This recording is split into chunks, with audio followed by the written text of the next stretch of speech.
Welcome to Off the Clock with Trish and Steve. Hey, Steve Bose. What? Welcome to what? Off the clock. We're going off the clock. I So, like it. do you like it? I do. Yes. So, for our listeners who've been with us for, gosh, it's like 2 years almost, right? 2 years. Yeah. So, back at the beginning of the pandemic, kind of on a fluke, I said, I need to take a work break. We just took a break. We went live. It kind of turned into a thing. And it's great. But I would love to have this be something that's truly more representative of what we're doing, what we're talking about. And so we want to say we are going off the clock. Once in a while, we're going to let you do some jobs information, right? But Yeah. mostly it's for fun. We're going to talk sports and pop culture and really just whatever we want. The weather. How's the weather there, Steve? It's actually quite grim today. It's cold. It's raining. Oh, no. Okay. Well, we have snow here, but it's sunny, so I'm not going to complain.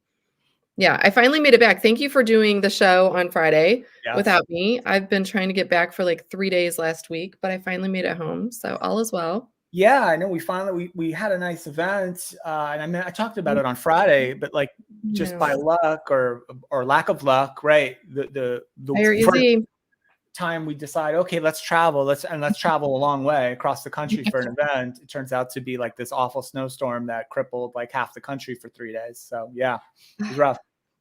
I'll tell you what, though, that really tests, is in terms of getting back to business travel, that tests your acumen as to how well you're able to negotiate. Because we were in San Francisco, and my only thought was, I know I can't get all the way to St. Louis, but I need to get somewhere closer. So it took me, I had like 3 flights canceled to Dallas, and I thought, okay, that's not going to work. So I was trying like, will Las Vegas work? Will Phoenix work? Wound up going to Denver. So I got like 2/3 of the way home. Nice. And then made the last little trek a day later. But yeah, sometimes you got to get creative, right? Fly somewhere else to get closer to home. Yeah. So speaking of travel, Trish, travel news, you may have seen this today. Frontier Airlines, Trish, which is an airline I think you fly occasionally, if not all the time now, is announced they're acquiring Spirit Airlines, Trish, in a $6.6 billion deal. How about that? Frontier and Spirit.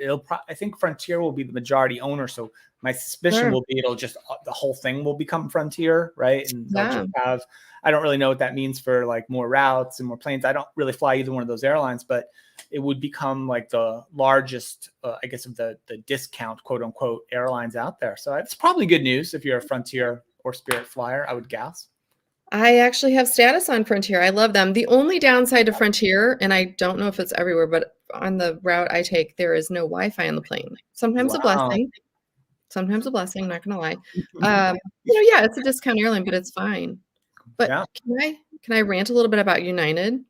So I wound up flying United home from Denver the other day, and you have to pay extra to get a seat with Wi-Fi accessibility. Wow. Come on, United. Really? Now, wait a minute. So I did because I wanted to work. Right. And then it didn't work. Their Wi-Fi was down. So shame on you, United. I paid more. You're just out of luck. Yeah, I paid $55 for a seat where I couldn't get Wi-Fi. So there you go. Anyway, hey, I've seen some things going on. Are you a Green Day fan? No, I'm not. You're not? Okay, I am. So I need to put a plea out there to anybody who's a Green Day fan. Billie Joe Armstrong, lead singer of Green Day, has this classic, this might appeal to you, classic 1962 Chevy Nova, pristine condition, right? It has been stolen in Costa Mesa, California. If you see it, be on the lookout. Let the police know in Costa Mesa, California. I will look out. I will look out the window. If I happen to see it drive by, I will let someone know. You'll let them know? No, listen, Steve, like, do you have like a car like that, like where if you could have had like something, he's had this car 30 years, apparently. So it's like, family member to him. Yeah, sure. What would be your car? I don't think I'd have a 1962 Chevy Nova, although I love Green Day, but I don't think I'd go that route. Yeah, I think I'd get a 1978 Firebird, like Trans Am. Yeah. Oh, it's like Smokey the Bandit car. Yeah, sure. Yeah. What would you get? Oh, easy. 74 VW Rabbit. What? Absolutely. Are you Shout being out VW. I wore this shirt though. I'm speaking of VW, we weren't really. I just shoehorned it in so I could talk about my shirt. I did finally put on my Wolfsburg jersey for today's show. They finally won a game, Trish. They have had an Did they? awful season. They were so good last year. They've had an awful season this year. They won at the weekend 4-1. And I hadn't been following the news terribly closely, I guess. And the German league had been on a break for a couple of weekends as well, or at least one full weekend.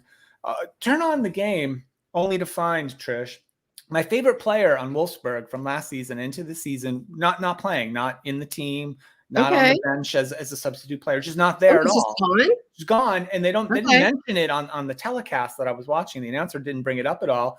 And I wondered, wow, I wonder what happened. Maybe he's injured. Maybe he's got COVID. What happened to the guy? I did a little quick Google search only to find they've sold him, or he's quote unquote transferred to a team in England, which is a kind of a weird thing that happens in international soccer where like you can get, it's not really being traded because no other player came, but you can be sold off or transferred, not just from one team to another team, transferred out of the country.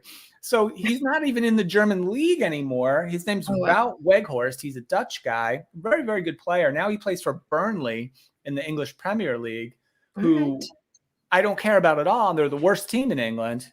So Wout Weghorst no longer on Wolfsburg. Sorry to see him go. He was my favorite player. I'll have to, I guess, pick a new favorite. But they did win, and I got to wear my jersey, which I like. And congratulations. VW happens to be their shirt sponsor. So there it is. Yeah, that's different, being able to be traded to a different country. Can I make a trade like that with you? Could I trade you to like some British podcast and just like, that's what it would be like, right?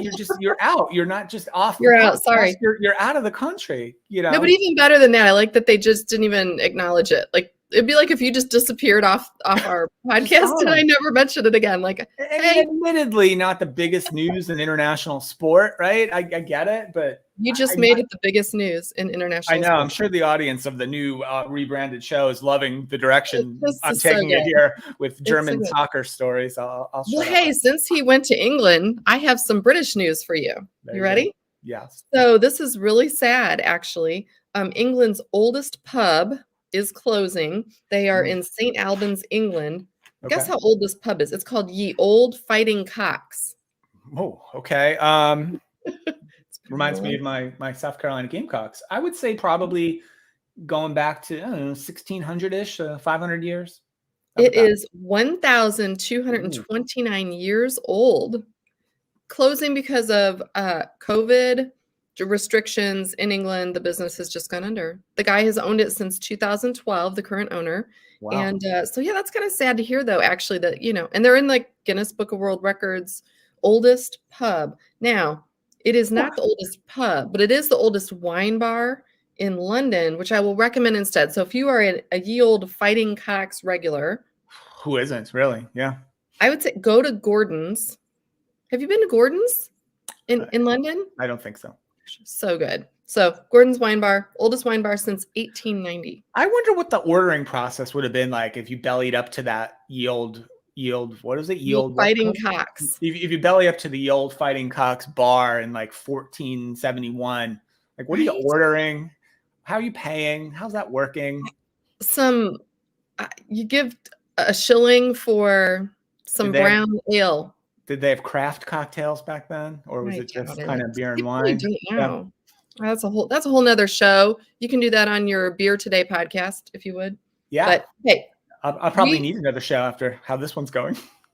I know. Hey, listen, I want to at least share out as we wrap for today, the first day of being off the clocks together. Please go follow us. We are on Twitter at Off the Clock V for vlog. Okay. And then here's the website. We're basically just continuing on from where we left off with the work break. And we would love to get some ideas. If you want to see the show change up a little bit, now's the time we're doing that. And yeah, we'll be here typically Monday, Wednesday, Friday at noon Eastern. So right around there. Maybe not right on the dot, but it is still taking a break. So anyway, hey, thanks for joining us as always, and follow the HR Happy Hour network of podcasts as well. We'll see you back here Wednesday, right, Steve? Absolutely. All right. Bye for now.